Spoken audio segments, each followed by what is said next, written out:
اللہ تعالیٰ کا ساتھ دو طرح کا ہوتا ہے.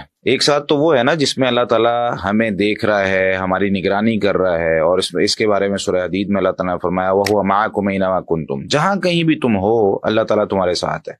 لیکن ایک ساتھ اللہ تعالیٰ کا وہ ہے جس میں اللہ تعالیٰ کی مدد اور نصرت ملتی ہے، جس میں کہیں دشمن کے ساتھ انسان کھڑا ہوتا ہے نا تو وہاں اللہ اس کی مدد کرتا ہے. اور یہ والا ساتھ نبی کریم صلی اللہ علیہ وسلم نے ذکر کیا تھا سیدنا ابو بکر رضی اللہ تعالیٰ عنہ کے ساتھ کہ لا تحزن ان اللہ معنا، آپ غم نہ کریں کہ بے شک اللہ تعالیٰ ہمارے ساتھ ہے. اور دوسرا جب موسیٰ اور ہارون علیہ الصلوۃ والسلام کو فرعون کے پاس اللہ تعالیٰ نے بھیجا نا تو اس وقت کیا کہا تھا، اننی معکما، بے شک میں تم دونوں کے ساتھ ہوں، اسمع و ارا، میں سن رہا ہوں اور دیکھ رہا ہوں.